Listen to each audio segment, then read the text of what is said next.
الله أكبر الله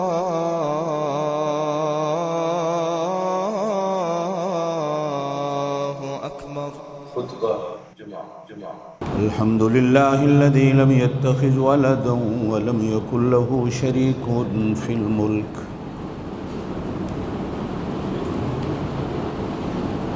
ولم يكن له ولي من الذل وكبره تكبيرا أشهد أن لا إله إلا الله وحده لا شريك له وأشهد أن سيدنا وسندنا ونبينا وشفيعنا محمدًا عبده ورسوله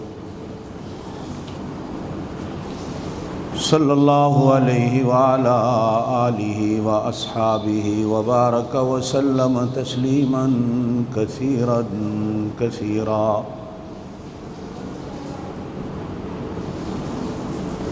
اللهم صل على روضة محمد في الرياض وصل على بلد محمد في البلاد. اللهم صل على روح محمد في الأرواح وصل على جسد محمد في الأجساد. صلاة تكون للنجاة وسيلة ولعلو الدرجات كفيلا. صلاة تحل بها العقد وتفرج بها الكرب. أما بعد أعوذ بالله من الشيطان الرجيم. بسم الله الرحمن الرحيم. وأذن في الناس بالحج يأتوك رجالا وعلى كل ضامر يأتين من كل فج عميق.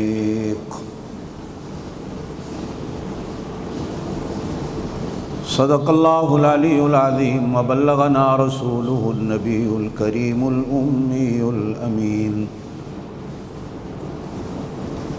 ونحن على ذلك لمن الشاهدين والشاكرين والحمد لله رب العالمين.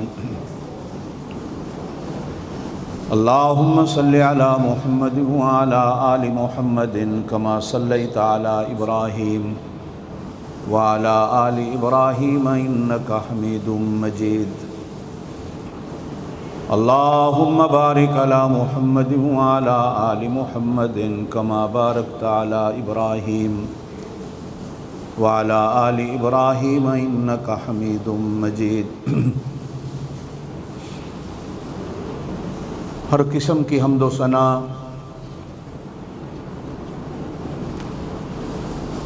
رب کائنات ذات لم یزل لا یزال کے لیے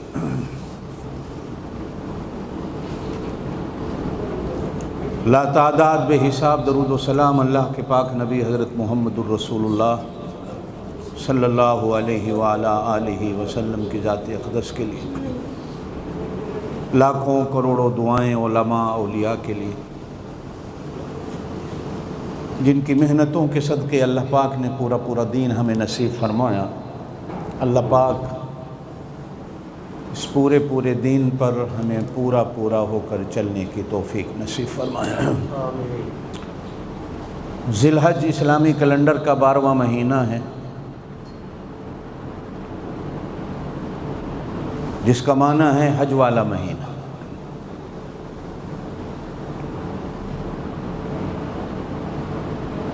اس سے پہلے اللہ پاک مسلمانوں کو رمضان المبارک نصیب فرماتے ہیں، اس کی رحمتیں اس کی برکتیں نصیب فرماتے ہیں. بخششوں سے بھرا مہینہ، رحمتوں سے بھرا مہینہ رمضان المبارک نصیب ہوتا ہے.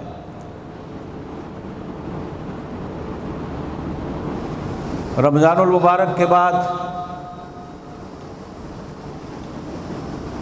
عید جیسی اجتماعی عبادت اللہ پاک مسلمانوں کو نصیب فرماتے ہیں،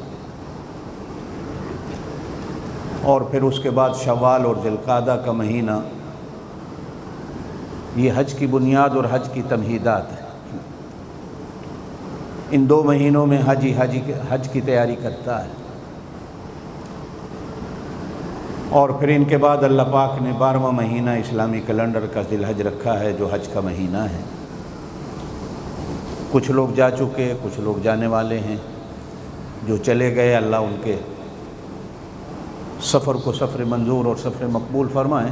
جو جانے والے ہیں اللہ ان کو صحت و تندرستی اور ایمان کی سلامتی کے ساتھ، خیر و عافیت کے ساتھ حج کا سفر نصیب فرمائیں۔ آپ اور میں اللہ ہم سب کو نصیب فرمائیں۔ میں نے گزشتہ سے پیوستہ جمعہ یہی بات شروع کی تھی، اسلام کی بنیاد اللہ پاک نے 5 چیزوں پہ رکھی۔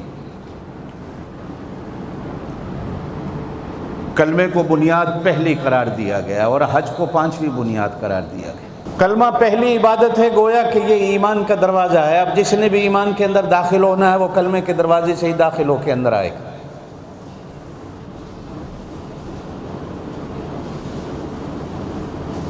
اور بالکل اس کی مثال دنیاوی عمارتوں پر بھی فٹ ہوتی ہے۔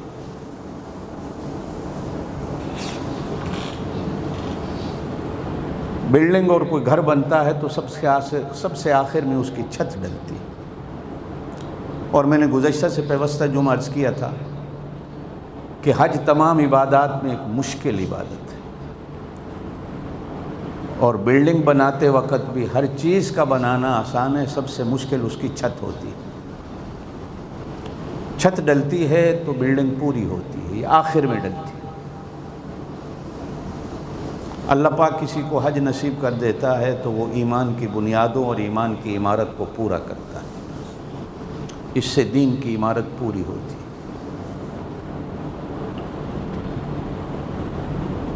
اس عبادت کو مشکلات میں شمار کیا گیا۔ ہر عمل کا اپنا رنگ ہے، ہر عبادت کا اپنا رنگ ہے۔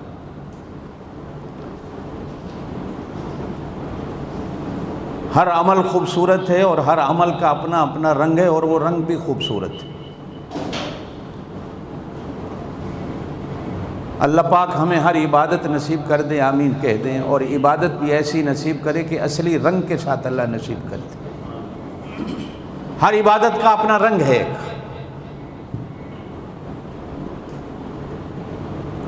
قرآن میں بھی کہا گیا ہے صبغۃ اللہ ومن احسن من اللہ صبغہ، ایک اللہ کا رنگ ہوتا ہے،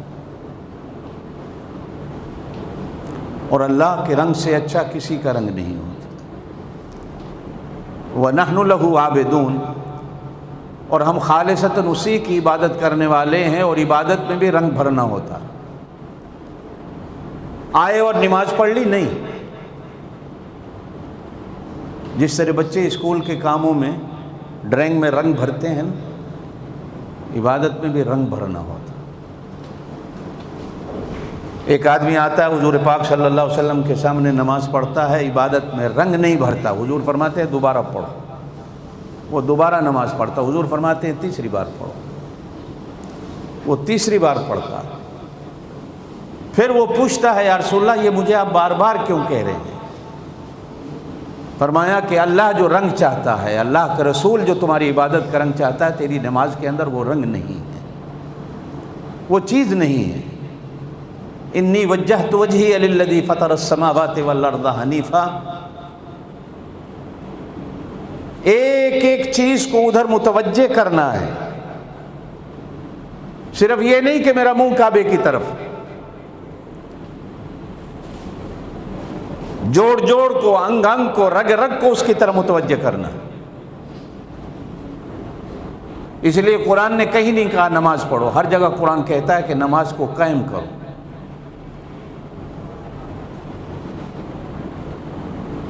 قائم بلڈنگ جب ہی ہوتی ہے اور عبادت بھی جب ہی ہوتی ہے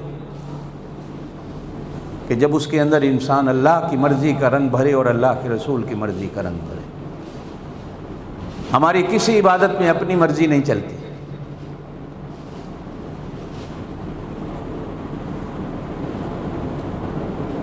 دین میں اپنی مرضی کو شامل کرنا تو کفر ہے.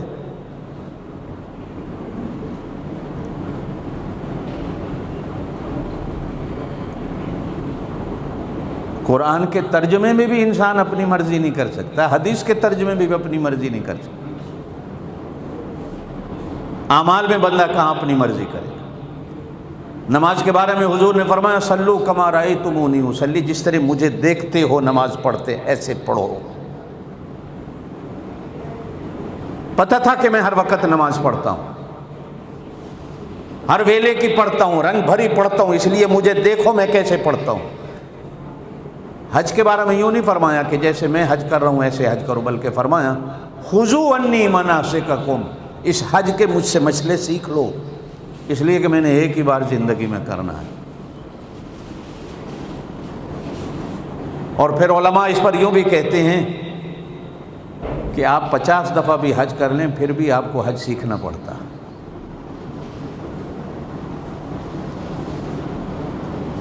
نماز میں کاپی چل سکتی ہے کہ نبی کی کاپی کر لو، علماء اولیاء کی کاپی کر لو، حج کو پھر بھی سیکھنا پڑتا. غالباً عبادات میں نے گزشتہ سے پیوستہ جمعہ کہا تھا کہ ہر عبادت کی نیت اسی وقت ہوتی.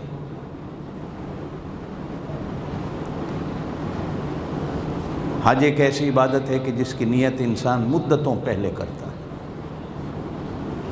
سالوں پہلے کرتا ہے.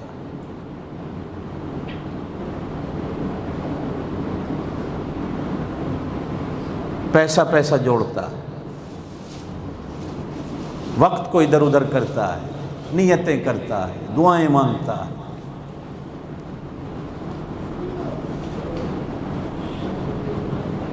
میں اگلے دن غور کر رہا تھا کہ اللہ پاک نے ابراہیم علیہ السلام سے فرمایا وَأَذِّن فِي النَّاسِ بِالْحَجِّ، میں نے گزشتہ جمعہ بھی بات کی کہ لوگوں کو حج کے لیے بلاؤ.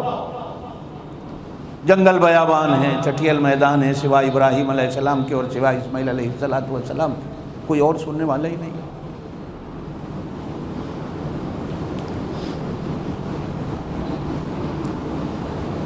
آج سے کافی سال پہلے جب ہم اسکول پڑھتے تھے تو استاد حاضری لگاتے تھے. اس وقت ہوتا تھا لبیک، پرانے وقتوں میں، آج سے 30-40 سال پہلے. دنیا نے تھوڑی سی ترقی کی تو لبیک کا لفظ نکلا، پھر ہوا جی حاضر جناب. استاد جی نے نام لیا تو اسٹوڈنٹ نے کہا حاضر جناب. پھر زمانہ بدلا، اب ہوتا ہے استاد جی نام لیتے ہیں تو بچہ کہتا ہے یس سر، حاضری ہو جاتی.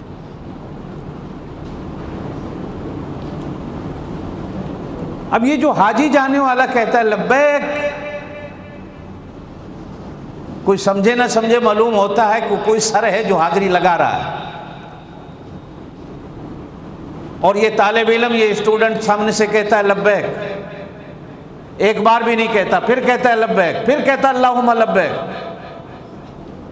پھر کہتا ہے لا شریک لک لبیک ان الحمد والنعمت لک والملک لا شریک لک. ایک دفعہ بھی نہیں کہتا، بار بار کہتا جاتا. اب کوئی حاضری لگانے والا ہمیں نظر تو نہیں آتا. یہ وہی ذات ہے جو ویسے بھی ہمیں نظر نہیں آتی. معلوم ہوتا ہے کہ یہ جو لبیک لبیک لبیک کہہ رہا ہے اس کے دل پر کوئی القاء کر رہا ہے تو ہے. اب وہ کہتا ہے یا اللہ میں ہوں، یا اللہ میں حاضر. وَأَذِّن فِي النَّاسِ بِالْحَجِّ يَأْتُوكَ رِجَالًا. معلوم ہوتا ہے کہ ابراہیم علیہ السلام کی آواز کو اللہ پاک نے، بے شک آج ہمیں اس کی سوچ نہیں، پتہ نہیں، لیکن معلوم ہوتا ہے کہ کہنے والے نے، کرنے والے نے کہا ضرور ہوگا. آپ اور میں جتنے بیٹھے ہیں، آج ہم سے کوئی پوچھے کہ پہلا سب سے اپنی زندگی میں لفظ تم نے کون سا بولا تھا تو ہمیں یاد نہیں. احساس ضرور ہوگا کہ آخر ہم بولے تھے جب بچپن میں، کوئی لفظ تو بولا ہوگا. اور کیا بولا ہوگا اب تو اماں کو بھی یاد نہیں، ابا کو بھی یاد نہیں. پرانے وقتوں میں تو اماں بھی یاد رکھتی تھی، ابا بھی یاد رکھتے تھے. ہاں آج کل اماں ابا کو برتھ ڈے تو یاد رہتی ہے، ہماری بات یاد نہیں رہتی. پرانے وقتوں میں برتھ ڈے یاد نہیں ہوتی تھی. اماں سے پوچھا جاتا تھا اماں میں کب پیدا ہوا تھا، تو اماں کہتی تھی بیٹا اس سال بہت بڑی بارش ہوئی تھی تو پیدا ہوا تھا۔ ڈیٹ اماں کو بھی یاد نہیں ہوتی، ابا کو بھی یاد نہیں ہوتی۔ اب یہ ابراہیم علیہ السلام کی آواز کیا تھی؟ حضور پاک صلی اللہ علیہ وسلم نے فرمایا جو بھی لبیک کہتا ہے اس نے ابراہیم علیہ السلام کی آواز کو بھی سنا تھا۔ اور کہہ دو ایمان کی بات کہ اللہ کے نبی کی بات غلط نہیں ہو سکتی، اللہ کے نبی کی بات غلط نہیں ہو سکتی۔ کہا تھا لیکن ہمیں یاد نہیں، ادراک نہیں اس کا۔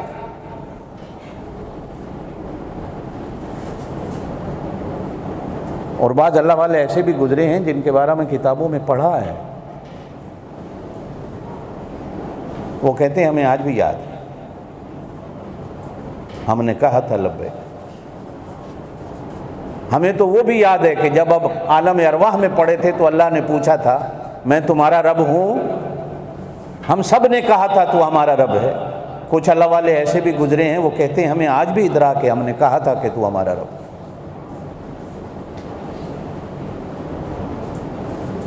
چونکہ ہم نے اپنے اللہ سے لگائی نہیں، لگی بھی ہوتی تو جس کی لگی بھی ہوتی ہے اس کو ہر بات کا پتہ ہوتا ہے۔ خیر میں اپنی بات پہ آؤں، ہر عبادت کا اپنا رنگ ہے۔ کلمہ ذاکروں کی عبادت ہے، ذکر کرنے والوں، نماز عابدوں کی عبادت ہے، زکوٰۃ مالداروں کی عبادت ہے، روزہ زاہدوں کی عبادت ہے، حج مجاہدوں کی عبادت ہے۔ میں نے بات شروع کی تھی کہ حج عاشقوں کی عبادت ہے، قدم قدم پر عشق اور محبت کی داستانیں پھوٹتی۔ کوئی عمل ایسا نہیں جو اس کو محبت سے خالی ہے۔ مکہ مدینے کا سفر بھی وہی کرتا ہے جو عاشق ہوتا ہے۔ اور میں نے گزشتہ جمعہ کہا تھا کچھ عاشق ایسے ہیں جو اس کو دیکھتے ہیں جس کا وہ گھر ہے، اور کچھ عاشق وہ ہوتے ہیں کہ ان کو وہ تو نظر نہیں آتا لیکن اس کی نشانیوں کو دیکھتے ہیں۔ دونوں چیزیں عشق کی، دونوں چیزیں محبت کی۔ محبوب نظر آ جائے تو نور علی نور، نظر نہ آئے اس کی نشانیاں بھی نظر آ جائیں تو نور علی نور۔ معراج کا واقعہ جہاں قرآن بیان کرتا ہے سورہ بنی اسرائیل میں ارشاد فرمایا کہ سبحان الذی اسری بعبدہ لیلا من المسجد الحرام الی المسجد الاقصی الذی بارکنا حولہ لنریہ من آیاتنا، کہ ہم نے اپنے محبوب کو یہ معراج کیوں کرائی، یہ سیر کیوں کرائی، لنریہ من آیاتنا،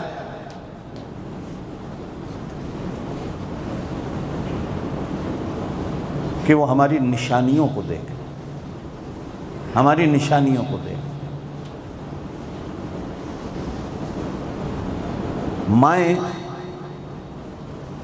اور ماؤں کے دل دو قسموں کے ہوتے ہیں۔ توجہ دیں گے تو میری بات سمجھیے گا، میں ذرا اس کو محبت پہ آ رہا ہوں۔ ماں کا دل دو قسم کا ہوتا ہے۔ اگر کسی ماں کا جوان بیٹا دنیا سے چلا جائے تو ایک ماں وہ ہوتی ہے جو کہتی ہے کہ اس کی جتنی نشانیاں ہیں اٹھا کے باہر پھینک دو، اس کے کپڑے، اس کے جوتے، اس کے اسکول کا بیگ، اس کی یاد آنے والی ساری چیزیں گھر سے باہر نکال دو۔ ایک ماں یہ ہوتی ہے اور وہ نکلوا دیتی۔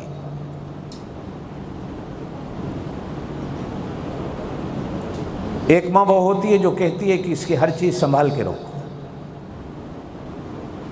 وہ نہ صحیح تو اس کی چیزیں تو صحیح۔ میں دیکھ لوں گی تو میرے دل کو تسلی ہو جائے گی۔ ایک یہ ماں ہوتی ہے، ایک وہ ماں ہوتی ہے جو کہتی ہے ہر چیز کو نکال دو۔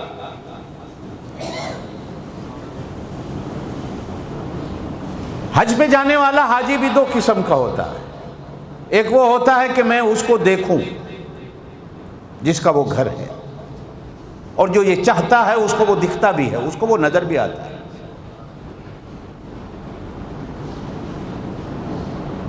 حضرت جنید بغدادی کہتے ہیں میں اللہ کے گھر گیا، مکان نظر آیا جس پہ کالا غلاف چڑھا ہوا تھا، تو دل نے کہا جنید کیا دیکھا؟ بغداد میں بھی اتنی بلڈنگیں تو بہت ہیں، ایسے مکان بہت ہیں، پھر انہی کو دیکھ لیتے۔ مزہ تو جب ہے کہ جب جس کا گھر ہے وہ نظر آئے، اس لیے کہ جب بھی انسان کہیں جاتا ہے تو گھر دیکھنا مقصود نہیں ہوتا، مقصود تو ہوتا ہے کہ اس گھر میں رہنے والا جو ہے اس کو دیکھو۔ تو دوسرے سال پھر حج کرنے آیا اسی نیت سے کہ اس کو دیکھنا ہے۔ یہ مکان دیکھا تو کیا دیکھا، گھر دیکھا تو کیا دیکھا، شرط تو یہ ہے کہ گھر والا نظر آئے جو اس میں رہنے والا ہے، جس کی تجلیات کا یہ مرکز۔ دوسرے سال پھر آیا کہ کہیں نظر آ جائے، پھر وہ دوسرے سال کہیں وہ بھی نظر آیا، کہیں مکان بھی نظر آیا، تو پھر میرے دل نے کہا کہ جنید یہ تو شرک ہو گیا، اس کو بھی دیکھوں مکان کو بھی دیکھوں، دیکھوں تو صرف اسی کو دیکھوں یا صرف مکان کو دیکھوں؟ مکان دیکھنے سے فائدہ کیا ہے؟ اسلام میں یہ دو چیزیں نہیں ہوتی، لا الہ الا اللہ ایک ہی ہے بس، اور کوئی نہیں ہے۔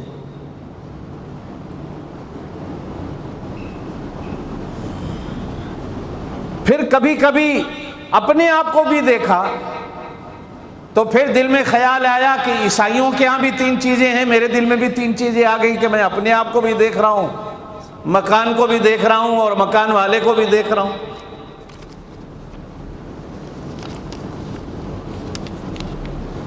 میں نے سوچا کہ کہیں میں مشرک تو نہیں ہو گیا۔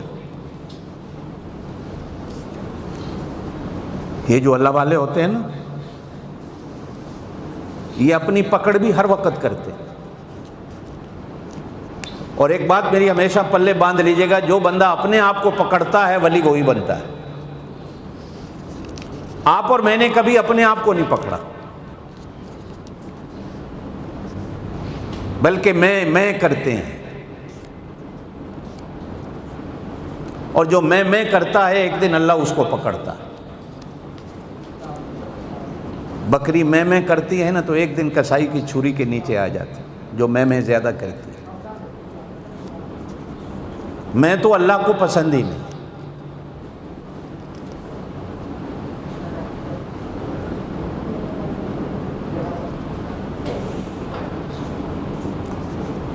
ولایت اپنے آپ کو مارنے کا نام ہے، اور صرف ولایت نہیں، میری اگلی بات بھی سن لیجئے گا، مسلمان بھی اسے کہتے ہیں جو اپنے آپ کو مار دیتا۔ اسلام کا معنی کبھی پڑھیے، اسلام کا معنی یہ اسلام نہیں جو یہ پھر رہا ہے، وہ اسلام جو دین ہے۔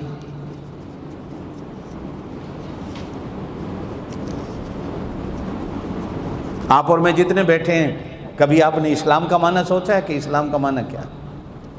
مسلمان تو ہیں، اسلام کا معنی یہ ہوتا ہے جس کی اپنی مرضی نہ ہو۔ توجہ سے میری بات سنیے گا، جس کی اپنی مرضی نہ ہو، سر کے بالوں سے لے کر پیروں کے ناخن تک ایک ایک چیز اللہ کے حکم کے آگے سر نگو کر دے۔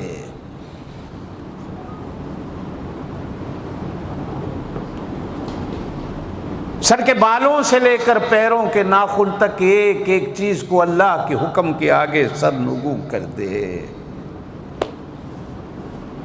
اپنی مرضی نہیں۔ اپنی مرضی کو دفن کرنے والا تو ولی بن جاتا ہے، اپنی مرضی کو دفن کرنے والے کو ہی مسلمان کہتے ہیں۔ ہمارے دین میں کہیں مرضی نہیں ہے، کہیں مرضی نہیں ہے، کفر مرضی والا ہے۔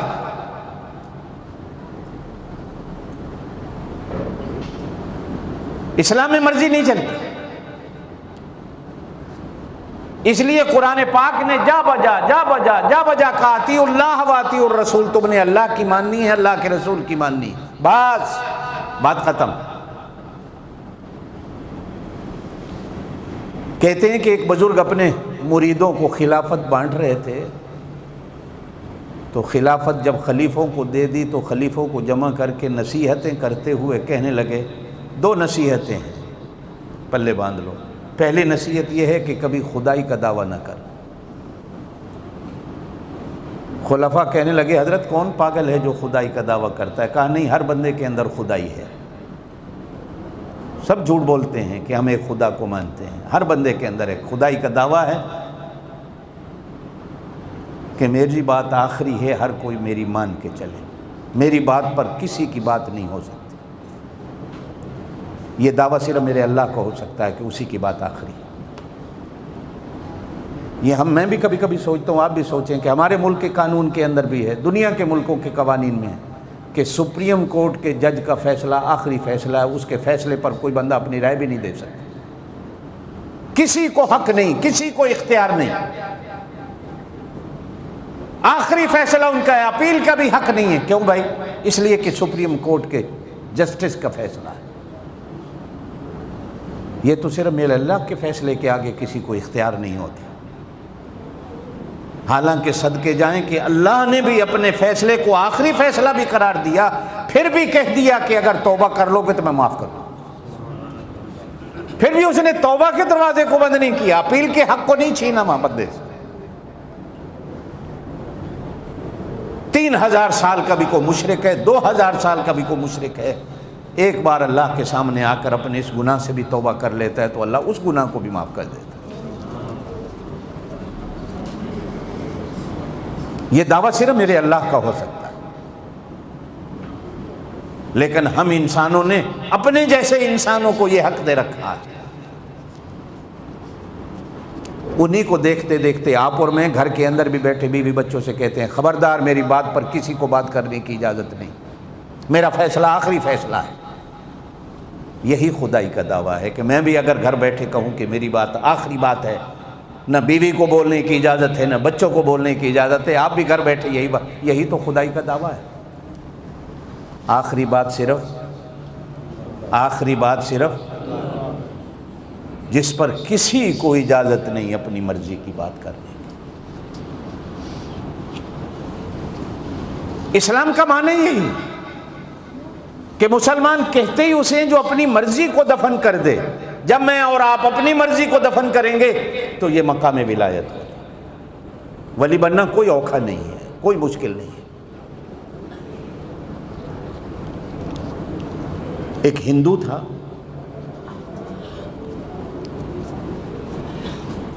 حضرت خلیفہ دین پوری رحمۃ اللہ علیہ کے واقعات میں، ان کی کتاب میں، ان کی زندگی میں لکھا ہے کہ ایک ہندو تھا، ایک دفعہ وہ دین پور خانقاہ میں آ گیا۔ 10-15 دن گزارنے کے بعد، لنگر سے کھانا کھانے کے بعد 10-15 دن کے بعد حضرت خلیفہ صاحب رحمۃ اللہ علیہ سے اجازت مانگنے آیا کہ میں جانا چاہتا ہوں۔ حضرت نے کہا بھی اپنی مرضی سے آئے تھے تو اپنی مرضی سے جاؤ نا، ہم نے بلایا تھا آپ کو، لیکن ایک بات بتاؤ کہ تم یہاں 10-15 دن رہے ہو، کوئی امتحان لینے آئے تھے یا گورنمنٹ کی کوئی جاسوسی کے ملازم تھے کہ ہماری جاسوسی کرنے آئے ہو؟ مومن بھی نہیں ہو، مسلمان بھی، کیا کرنے آئے؟ تو ہندو کہنے لگا کہ میں عرصے سے ہر خانقاہ پر، ہر مزار پر گھوم رہا ہوں کہ یہ جتنے پیر فقیر ہیں ان کے اندر نظریں ڈال کر دیکھوں کہ ان کے اندر بھی کچھ ہے یا خالی پیر بزرگ بنے بیٹھے ہیں۔ تو میں نے جس کے دل پر بھی نظر ڈالی، ہر ایک کا دل خالی دیکھا، کسی کے دل پہ کچھ نہیں۔ تو حضرت خلیفہ صاحب رحمۃ اللہ نے فرمایا، ہے تو شرک کہ تجھ جیسے ہندو کی بات پر یقین کیا جائے کہ تو بھی بندوں کے دلوں پہ جھاتیاں ڈال کے دیکھ لیتا ہے کہ دل کیسے ہیں، پر اتنی بات بتا دے کہ یہاں تجھے کیا نظر آیا؟ کہنے لگا جی یہاں بھی خالی نظر آیا۔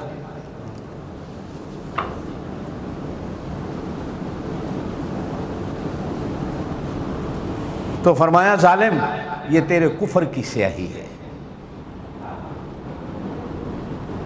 اس لیے کہ جب دل کالا ہو، جب نگاہیں کالی ہو، زبان کالی ہو، کردار کالا ہو، گفتار کالی ہو، اٹھنا بیٹھنا کالا ہو.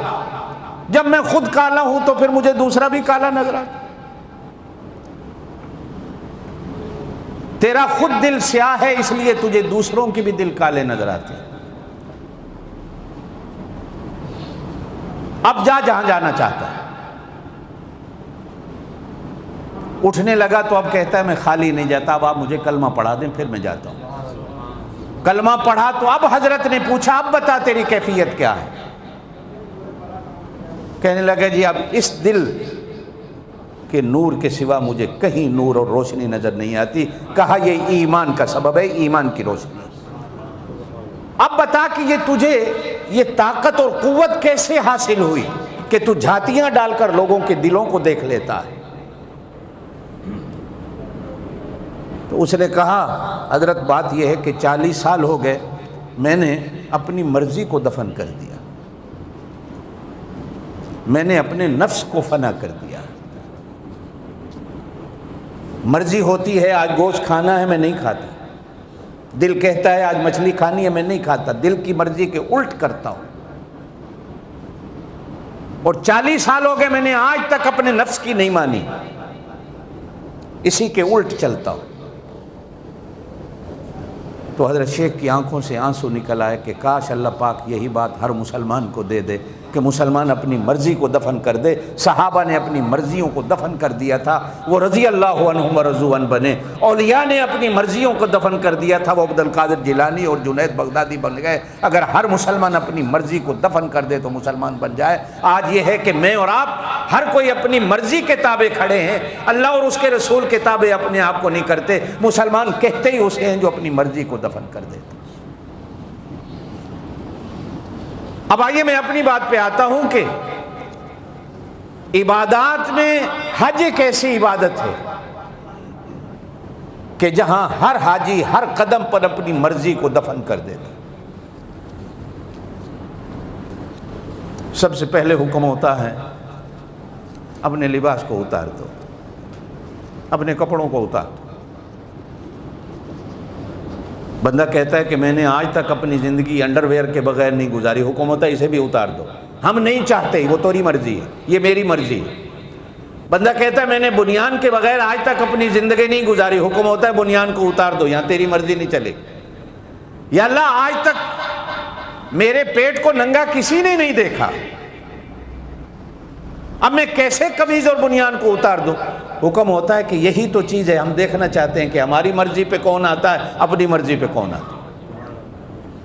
یا اللہ میں نے آج تک اپنی دستار اور پگڑی کو نہیں اتارا, میں نے آج تک اپنی ٹوپی اور کلا کو نہیں اتارا, آج تک میں نے اپنی جرابیں اور دستانے نہیں اتارے. حکم ہوتا ہے نہیں, آنا ہے تو پھر اپنی مرضیوں کو اتار. میرے گھر آنا ہے تو میری مرضی سے آنا, میری مرضی سے آنا. ایڈریس بھی میں بتاؤں گا, راستے بھی میں بتاؤں گا, طریقے بھی میں بتاؤں گا, میرے گھر کیسے آنا ہے.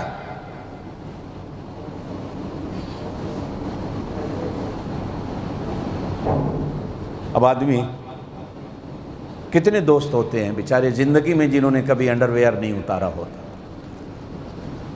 اب کہا جاتا ہے کہ سلی بھی کوئی چیز نہیں پہنی. میں نے گزشتہ جمعہ بھی ایک بات عرض کی تھی کہ ہم علامہ سیوطی رحمۃ اللہ علیہ نے لکھا ہے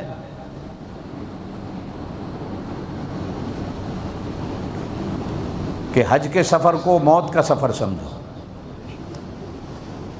جس طرح مردے کی مرضی نہیں ہوتی,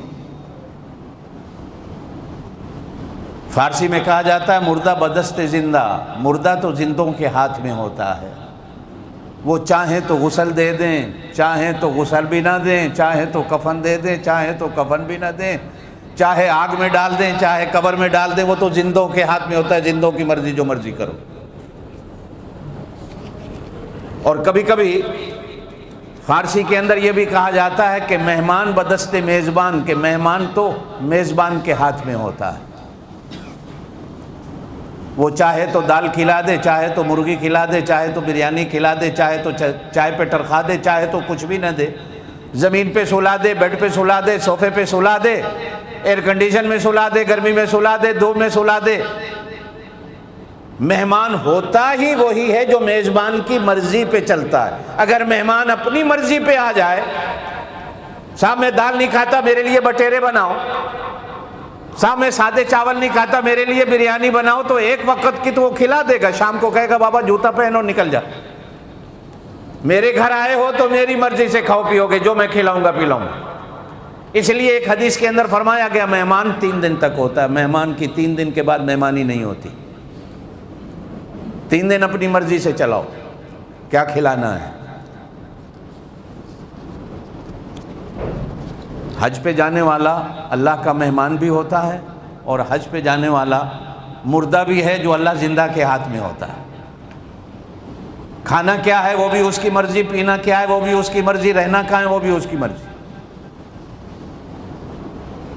بلکہ ایک بزرگ کی مجھے بڑی عجیب بات لگی، کہنے لگی امریکہ کا ویزا لینا ہو تو امریکہ کی ایمبیسی سے ملتا ہے، برطانیہ کا ویزا لینا ہو تو برطانیہ کی ایمبیسی سے ملتا ہے، پاکستان کا ویزا لینا ہو تو پاکستان کی ایمبیسی سے ویزا لینا پڑتا ہے، مکے جانا ہو تو پھر اللہ کی ایمبیسی سے ویزا لینا پڑتا ہے۔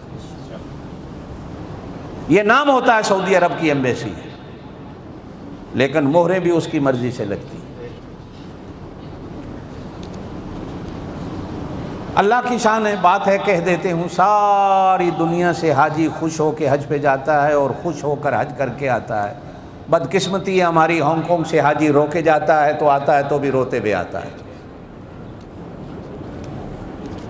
ساری دنیا میں حج کاروبار ہے، لیکن ہانگ کانگ میں سب سے بڑا کاروبار بن گیا۔ ناراض نہیں ہونا، ساری دنیا میں کاروبار ہے، حج کاروبار ہو گیا ہے، اب عبادت نہیں رہی۔ جانے والا تو بیچارہ عبادت کی نیت سے جاتا ہے، لیکن لے جانے والے اپنا کاروبار بنا۔ آپ اور میں بھی ہانگ کانگ میں کاروبار کا شکار ہو گئے، اب نہ جانے والے بیچارے، جانے والے بھی حج پہ نہیں جا رہے، کیوں کہ آگے سارا کاروبار نظر آ رہا۔ بندہ کس کے آگے روئے؟ اور کاروبار اور دھندا کرنے والا بھی کوئی دنیا دار بندہ نہ ہو اور مولوی ہو، سمجھے؟ انسان اپنے زخم کس کو دکھائے؟ ساری دنیا سے حاجی خوش ہو کے حج پہ جاتا ہے، دعوتیں کھا کھا کے حج پہ جاتا ہے، رشتہ دار گھروں میں بلا کے کھانے کرتے ہیں۔ ایمان سے کہو آج تک ہانگ کانگ سے کوئی بندہ ایسا بھی حج پہ گیا ہے جو خوش ہو کے گیا ہو؟ آخر تک تو اسے یقین ہی نہیں ہوتا مجھے ویزا بھی ملے گا کہ نہیں ملے گا، اس لیے کہ کاروباریوں کے گناہ اور ان کی شامت اعمال بیچارے حج پہ جانے والے پہ پڑ جاتے ہیں۔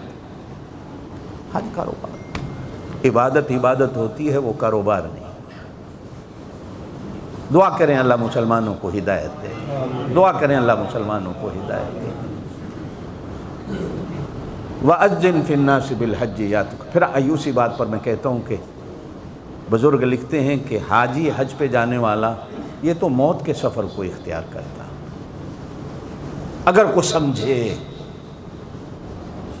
سمجھے، اس لیے کہا جاتا ہے کہ جانے سے پہلے ناراض لوگوں سے معافی مانگ لو اور ان کو راضی کرو، اس لیے کہ جس کے در پہ جا رہے ہو اس کو بھی تو راضی کرنا ہے۔ مخلوق خدا راضی ہوگی تو خالق مخلوق بھی راضی ہو جائے۔ اللہ کی مخلوق کو راضی کرو، اللہ کی مخلوق خوش، تمہارا خالق تم سے خوش۔ اب کہا گیا کہ اپنی مرضی کا لباس نہیں بابا میرے گھر آنا ہے، نہ۔ اچھا دنیا میں آپ جس کے گھر میں بھی مہمان ہونے کے لیے جانا ہے تو آپ اچھے سے اچھے سوٹ اور اچھے سے اچھے کپڑے لے کے جائیں گے کہ میں فلاں کے گھر جا رہا ہوں، جس کے گھر مہمان ہونا ہے وہ خوش ہو جائے،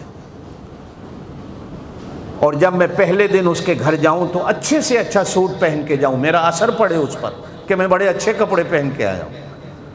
لیکن یہ اللہ کی شان بڑی عجیب ہے، اللہ کے گھر کا مقام بھی بڑا عجیب ہے۔ کہا نہیں، جس دن میرے گھر آنا ہے نا پہلی بار تو پھر اپنی مرضی کا نہیں میری مرضی کا لباس پہننا۔ اللہ تیری مرضی کا لباس کیا ہے؟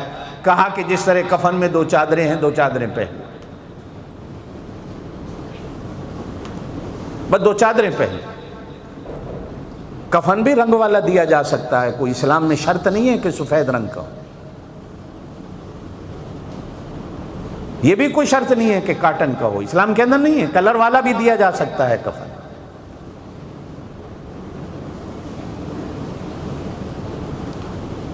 حج میں بھی کوئی ضروری نہیں کہ سفید کلر کی چادریں ہوں، رنگ والا بھی احرام پہنا جا سکتا ہے، یہ کوئی شرط نہیں ہے۔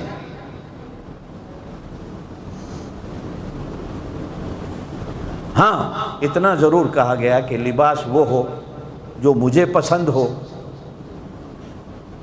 اور جو میرے رسول نے پہنا ہو۔ زور سے کہہ دیں صلی اللہ علیہ وسلم۔ اور حضور صلی اللہ علیہ وسلم نے ارشاد فرمایا مجھے سب سے زیادہ سفید رنگ پسند ہے۔ یہ آپ صلی اللہ علیہ وسلم کی پسندیدہ چیز۔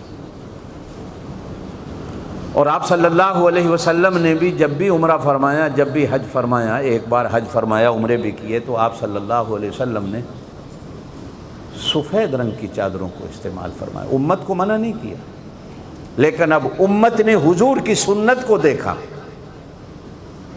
اور پھر ایک جگہ حضور صلی اللہ علیہ وسلم نے میتوں کے بارے میں بھی فرمایا کہ میتوں کو بھی سفید لباس پہنایا کرو، اس لیے کہ یہ اللہ کو زیادہ پسند ہے اور اللہ کے رسول کو بھی pسند ہے، اس لیے امت والے میت کو سفید رنگ کا لباس پہنا دیتے۔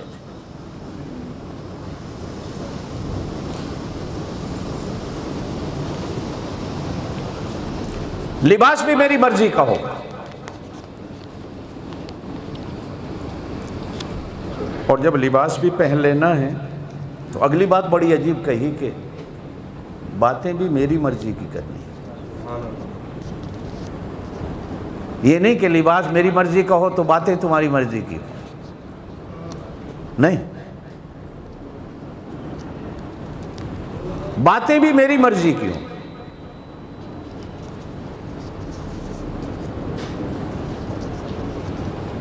اب یا اللہ تیری مرضی کیا ہے؟ کہا کہ پاؤں اٹھانا ہے تو کہنا ہے لبیک، پاؤں کو رکھنا ہے تو کہنا ہے لبیک، سواری پہ چڑھنا ہے تو اچھا بڑی عجیب بات ہے،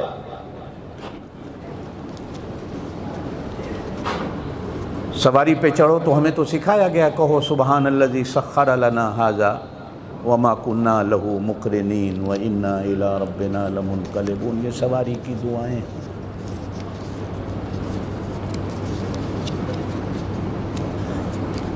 اب یہاں علماء نے بڑی عجیب باتیں لکھی ہیں، فرمایا کہ اگر کوئی سواری پہ چڑھتے وقت سواری کی دعا بھی کر لے گا گناہ نہیں، لیکن یہ سوچنا ہے کہ آج اللہ کو کیا پسند ہے،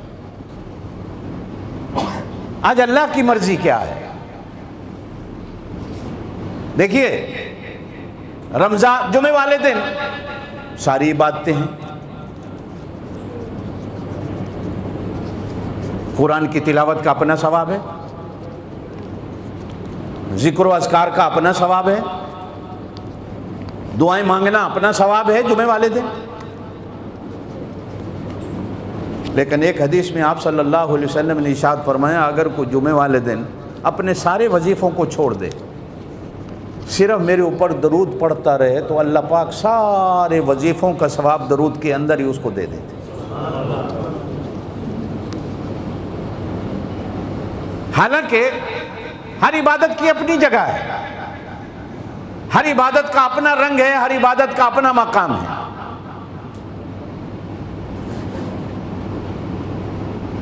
کچھ لوگ دعا مانگ رہے ہیں، ایک آدمی قرآن کی تلاوت میں لگا ہوا ہے،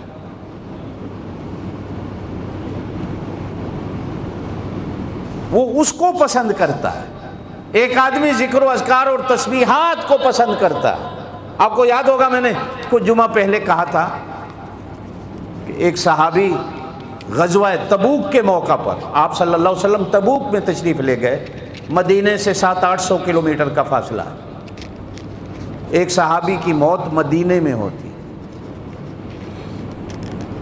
آپ تبوک میں تشریف فرما ہیں، فرشتے اس کی میت کو مدینے سے اٹھا کر تبوک لاتے، اور حضور سے کہا جاتا ہے کہ اس کی نماز جنازہ پڑھو۔ اللہ نے کہا ہے کہ اس کی جنازہ آپ نے پڑھنی. اب آپ صلی اللہ علیہ وسلم حیران ہیں کہ یہ مر مدینے میں رہا ہے، جنازہ تبوک میں ہو رہا ہے.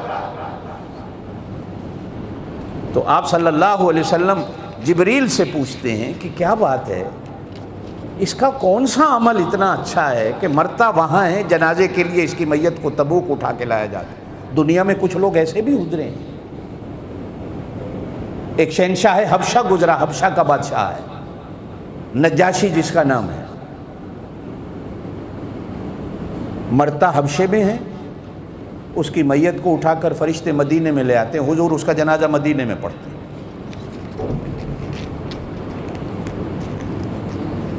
کچھ قسمتوں والے لوگ ایسے بھی ہوتے ہیں. اللہ چاہتے ہیں کہ ان کی بخشش کی دعا میرا نبی کرے، آمین کہیں. اب آپ صلی اللہ علیہ وسلم جبریل سے پوچھتے ہیں کہ سبب کیا ہے. غسیل الملائکہ،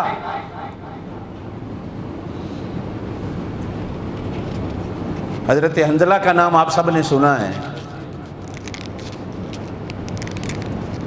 جنگ احد میں شہید ہوتے ہیں، غسل فرشتے دے رہے ہیں، بندے بھی نہیں دے رہے، فرشتے دے رہے ہیں، کفن بھی فرشتے پہنا رہے ہیں. ایسے بھی لوگ دنیا میں ہوتے ہیں.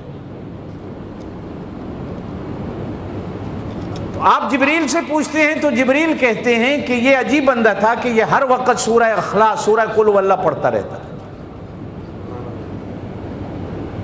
ایک دن حضور صلی اللہ علیہ وسلم نے بھی پوچھا تھا کہ تجھے ہر وقت یہ قل هو اللہ، حالانکہ قرآن کا حافظ ہے اور صورتیں نہیں آتی، کہا یا رسول اللہ مجھے اس صورت سے پیار بڑا ہے، میرا دل کرتا ہے ہر وقت اسے پڑھتا رہوں. تو جبریل کہتے ہیں کہ سورہ اخلاص کا عشق تھا اس بندے کو، اللہ پاک نے وہ عمل ایسا پسند کیا کہ اس کا جنازہ مدینے سے اٹھا کر تبوک میں رکھا ہے کہ آپ اس کی نماز جنازہ پڑھیں. اللہ کی مرضی. ایک آدمی دعائیں کر رہا ہے اور ساتھ بیٹھا ہوا قرآن پڑھ رہا ہے.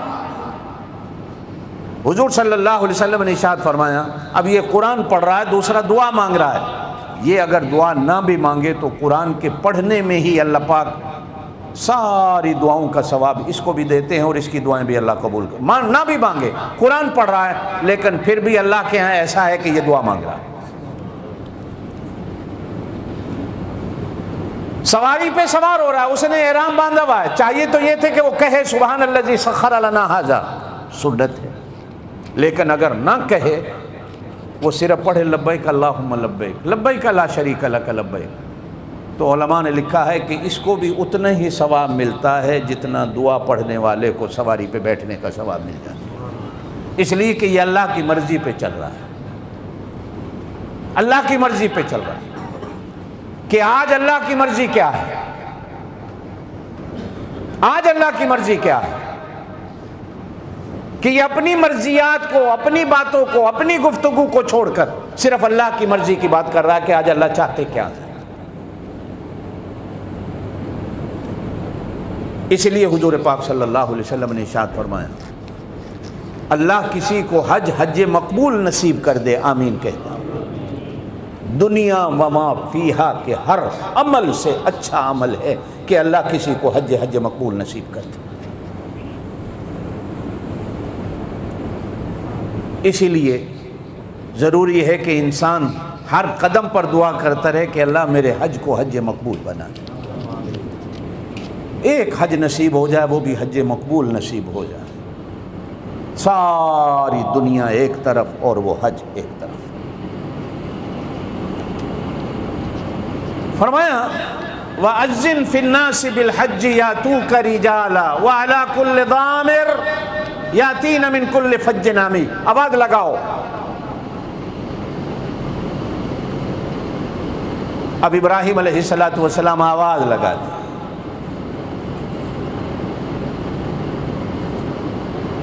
جس نے سنا اللہ نے ہر ایک کو سنایا، جس نے سن کر کہا لبیک، ایک دفعہ کہا تو ایک حج، 2 دفعہ کہا تو 2 حج، 30 دفعہ کہا تو 30 حج، 50 دفعہ کہا تو 50 حج. میں نے ایک بندہ ایسا بھی اپنی زندگی میں دیکھا ہے جس نے 100 حج کیے ہیں. معلوم ہوتا ہے کہ وہ بندہ 100 دفعہ ہی کہتا گیا لبیک لبیک لبیک اللہ نے اس کو 100 حج نصیب کیا۔ ٹی وی پہ اسے دکھایا گیا سعودی عرب میں، اس نے کہا جی کتنے حج میں نے پیدل کیے ہیں اور کتنے حج میں نے اونٹوں پہ کیے ہیں اور کتنے حج میں نے جہاز اور گاڑیوں میں کیے ہیں، گن گن کے پہلا حج میں نے کیا میری عمر 6 سال تھی، آج 100واں حج کر رہا ہوں تو میری عمر 106 سال کی۔ ایسے لوگ بھی دنیا میں گزرے ہیں۔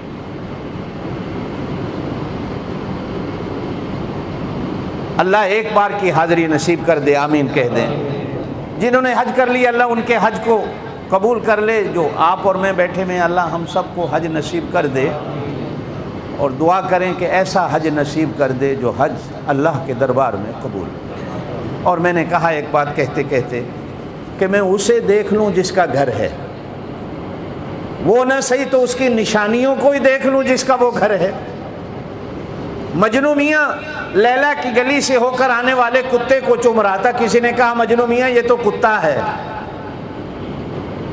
کہا پتہ مجھے بھی ہے یہ کتا ہے، لیکن اتنا ضرور ہے کہ یہ میری لیلا کی گلی سے ہو کے آ رہا ہے، میری لیلا کی گلی سے جو چیز وہ ہو کے آ جائے میں اسے نہ چوموں تو کس کو چوموں، کہ لیلا نہ صحیح تو لیلا کی گلی سے ہو کے آنے والی کتی ہی صحیح اور کتا ہی صحیح۔ اللہ پاک اگر مجھے وہاں جا کر اپنی زیارت نصیب نہ کرے، اور یقیناً نہیں ہوتی، آپ اور میں وہ نگاہیں نہیں رکھتے، وہ دل نہیں رکھتے، وہ روح نہیں رکھتے، وہ جان نہیں رکھتے، وہ عقل نہیں رکھتے، وہ اعمال نہیں رکھتے کہ ہم اپنے اللہ کو دیکھ سکیں، تو نہ صحیح تو اللہ کی نشانیاں ہی صحیح۔ اب اللہ کی نشانیوں میں سب سے بڑی نشانی تو اللہ کا محبوب ہے، زور سے کہتے ہیں صلی اللہ علیہ وسلم، اور اللہ کی نشانیوں میں سب سے بڑی نشانی اللہ کا قرآن ہے۔ میں وہ جگہ ہی دیکھ لوں جہاں اللہ کے رسول پیدا ہوئے، میں وہ جگہ ہی دیکھ لوں جہاں اللہ پاک نے قرآن کو پہلے دن نازل فرمایا، یہ اللہ کی نشانیاں ہیں۔ قرآن کہتا ہے صفا مروہ اللہ کی نشانیوں میں سے ہے، جہاں وہ بوڑھیا دوڑی اپنے بچے کے لیے کہ ہائے مجھے کو مل جائے کہ جسے میں پانی مانگ کر بچے کو پلا دوں، مجھے کوئی ایسا بندہ مل جائے کہ جس سے کھانے کی کوئی چیز لے کر اپنے بچے کو کھلا دوں، مجھ سے بچے کی بھوک اور پیاس نہیں دیکھی جاتی۔ وہ بوڑھیا کا دوڑنا ہی اللہ پاک کو ایسا پسند آیا کہ قرآن میں کہہ دیا ان الصفا والمروہ من شعائر اللہ، کہ یہ صفا مروہ تو اللہ کی نشانیوں میں سے ایک نشانی ہے۔ وہ پتھر جس کو مقام ابراہیم کہا جاتا ہے کہ جس پہ چڑھ کر ابراہیم علیہ السلام نے کعبے کی دیواروں کو اونچا کیا، پتھر ہے، لیکن شریعت کہتی ہے وہ پتھر بھی اللہ کی نشانیوں میں سے ایک نشانی ہے۔ وہ پتھر جس کو حجر اسود کہا جاتا ہے، جس کو لوگ بوسہ دیتے ہیں، پتھر ہے۔ حضرت عمر نے تو بوسہ دیتے وقت کہا تھا اے پتھر مجھے پتہ ہے تو پتھر ہے، نہ تو نفع دے سکتا ہے نہ نقصان دے سکتا ہے، نفع دینے والی بھی وہ ذات ہے، نقصان دینے والی بھی وہ ذات ہے، تجھے چومتا صرف اس لیے ہوں کہ میرے نبی نے تجھے چوما ہے۔ ہماری شریعت نے کہا کہ وہ بھی اللہ کی نشانیوں میں سے ایک نشانی، بلکہ کہا گیا کہ پورا مکہ شہر ایک اللہ کی نشانیوں میں سے نشانی ہے۔ عرفات کا میدان اللہ کی نشانیوں میں سے نشانی، مزدلفہ کا میدان اللہ کی نشانیوں میں سے ایک نشانی، مینا کا میدان اللہ کی نشانیوں میں سے ایک نشانی۔ جو یہاں آتا ہے وہ اللہ کی نشانیوں کو دیکھتا، اور پھر مختلف رنگ و نسل کے لاکھوں انسانوں کا ایک جگہ پہ جمع ہو کر اللہ کو یاد کرنا، یہ بھی اللہ کی نشانیوں میں سے ایک نشانی ہے۔ جس ملک میں کوئی چیز نہیں ہوتی کھانے پینے کی، اس ملک میں کھانے پینے کی چیزوں کا ایسا افراط ہو جانا، اتنی زیادتی ہو جانی کہ کوئی چیز ختم نہ ہو۔ کوئی دکان والا کبھی وہ کہتا نظر نہیں آیا کہ چیز ختم ہو گئی اب چلے جاؤ نہیں ملے گی، یہ بھی اللہ کی نشانیوں میں سے ایک نشانی۔ مسلمانوں کا اجتماع اکٹھے ہو جانا، یہ اللہ کی نشانیوں میں سے ایک نشانی ہے۔ اور پھر ان نشانیوں کو انسان اپنے عقل، دماغ اور فکر میں جمع کر اس پر اپنے ایمان کی بنیادوں کو کھڑا کرے تو پھر حج ایک عبادات میں سے عبادت بنتی ہے۔ اللہ پاک آپ کو مجھے عمل کی توفیق نصیب فرمائے۔ سبحان ربک رب العزت عما یصفون وسلام علی المرسلین والحمد للہ رب العالمین۔ میسیج ٹی وی کے چینل کو سبسکرائب کیجیے اور امن کے پیغام کو پھیلانے میں ہماری مدد کیجیے۔ ویڈیو کے نیچے سبسکرائب کے بٹن پہ کلک کریں اور میسیج ٹی وی چینل کے سبسکرائبر بنیں۔ سبسکرائب کرنے کے بعد بیل کے آئیکن پہ کلک کیجیے تاکہ ہر نئی ویڈیو کی نوٹیفیکیشن براہ راست آپ کو مل جائے۔ اس ویڈیو کو تھمز اپ کا بٹن دبا کر لائک کیجیے اور اپنی فیس بک وال اور ٹویٹر پر شیئر کیجیے۔ آپ کا اپنا میسیج ٹی وی۔